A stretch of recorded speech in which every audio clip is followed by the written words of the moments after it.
Alright, for today's video is dito tayo ngayon sa Samal Ferry Wharf sa itong lugar na to dito ay siyang pinakamataas ang pila talaga, no? Napaka-busy ho nito during weekend and holidays.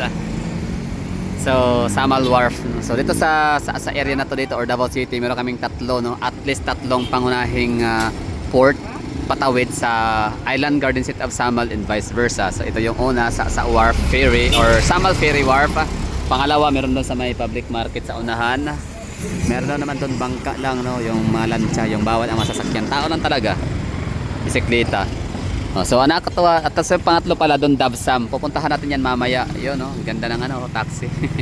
Anyways, yung mamaya, yung pangatlo pupuntahan natin, ha. Yun yung parang magiging content natin. Bisitahin natin, kumustahin ang mga ferry boat or mga ferry wharf ng Davao City. So kukumustahin natin yung mga pantalan, no, mga daungan, mga ports, kung ano ang mga hitsura. So ito, number 1 nating pinuntahan at wala tayong nakitang pila dito. Yan lang, dalawa so far. Hindi talaga pila yung taxi naman, eh.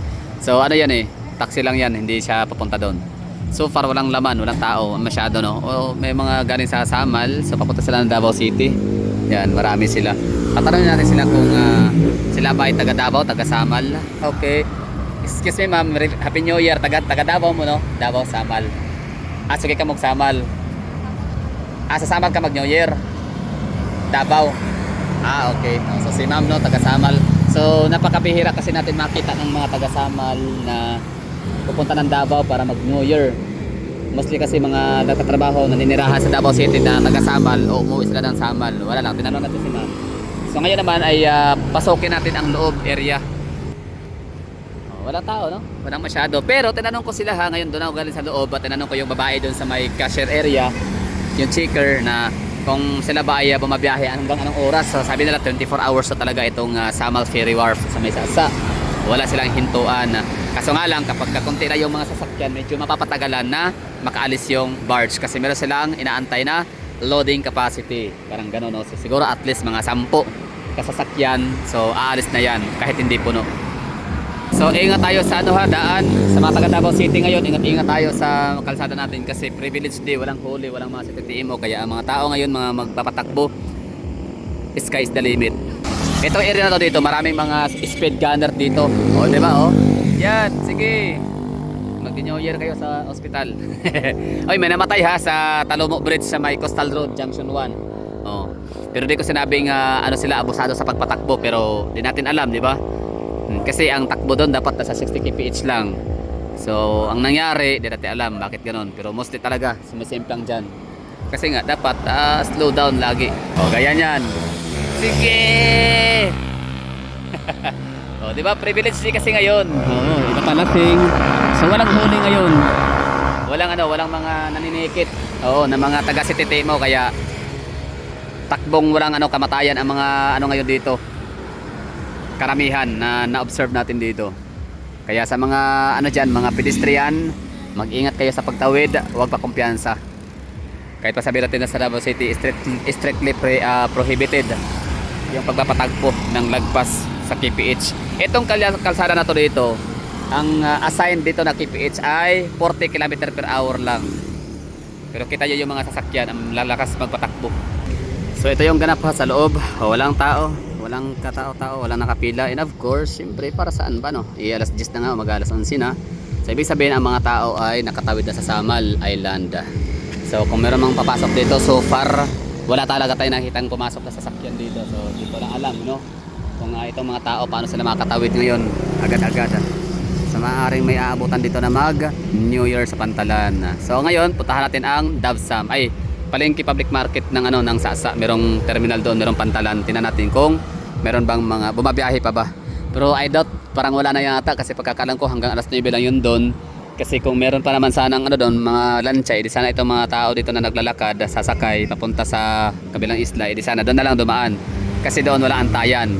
Ang inaantay doon na oras lang, hindi yung punuan yata. Or kung ganun, kung punuan man, madali lang mapuno doon kasi lancha nga lang. Konti lang yung space. Okay, so andito na tayo sa Davsam Ferryboat Terminal. So yun o, dito tayo sa Davsam. Dito tayo dumaan doon sa may public market na lancha kasi sure ako doon na close na kasi mag alas 11 na. 11:58 na siya. So ibig sabihin no more sasakyan na. I mean no more tao na sasakay. Or wala nang masakyan, wala nang tao. Dito tayo sa Davsam area. Ano lang no? Sightseeing lang tayo dito. Viewing lang. So merong dumaong na barko galing sa Samal Island. Ayan no, mga lumalabas na yung mga pasahero. So galing, magmamadali yung mga yan, mga empleyado siguro no. Kailangan lang magmadali, makauwi ng bahay. Ingat lang mga sir ha. Oh, may bata pa nga yung isa. Aso pala. So ingat lang dapat no. I mean dadaan lang pa. Yung masyadong magmamadali kasi wala kayong ibang extra life no. Hindi kayo pusa na meron kayong 7 lives or hindi siya laro na pwede kayong bumili ng life, di ba?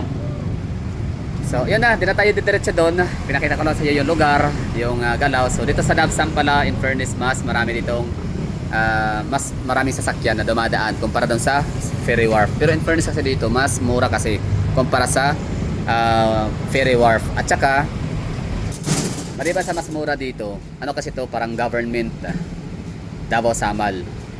So, it's a government port. Kung hindi man government port, at least PPP, no? Public-private partnership. So, at least, mas tayo dito, mas suportado natin yung yung talagang subsidiary or subsidized by government. So, doon kasi sa kabila, mas mahal. Mantakin nyo, bisikleta, may bayad, 100. Diba? Parang ang bigat, no? Siguro, I mean, siya, talagang napaka-unfair. Bisikleta. 100. Oo, di makapasok. Pero okay lang yun, no? Di naman, para sa atin, hindi man lagi, no problem. Pero sa mga laging, tatawid ng mga taga-Samal o taga-Davao na mayroong mga araw-araw na trabaho sa lugar. Sige, dali. Yun. Happy New Year! Happy New Year! Alright. Takbo, mga bata. At kailangan na makaabot, mas maabutan yung barko kasi malapit na mag alas 12. Time check tayo, it's 11:01 na. Ilang minuto na lang New Year na, no? So 59 minutes 59 minutes is 2026 na. So sana ay magiging okay ang lahat ha sa mga dyan, uuwi pabalik ng Davao City o hindi man taga Davao City, uuwi papuntang Iloilo City, babalik no papuntang Bacolod City, kung saan mo kailang galing na mga probinsya, mga pabalik ng Manila galing probinsya, no, mag-iingat kayo sa biyahe, dala sa mga may sariling sasakyan, mga may sariling wheels. So mag-ingat kayo kasi nasa inyong kamay nakasalalay ang inyong kaligtasan. Sa mga bus driver naman dyan, pabalik ng Manila, pabalik ng Metro Cebu, Metro Iloilo, Metro Bacolod, Metro Davao, please be cautious ha sa inyong pagbabiyahe kasi nasa inyong mga kamay din naman nakasalalay ang buhay ng inyong mga pasahero. So okay na tayo dito. Thank you for watching. Bye bye and Happy New Year sa lahat. So we're done sa pagsilip sa mga pangunahing pantalan ng Davao City papuntang Samal Island.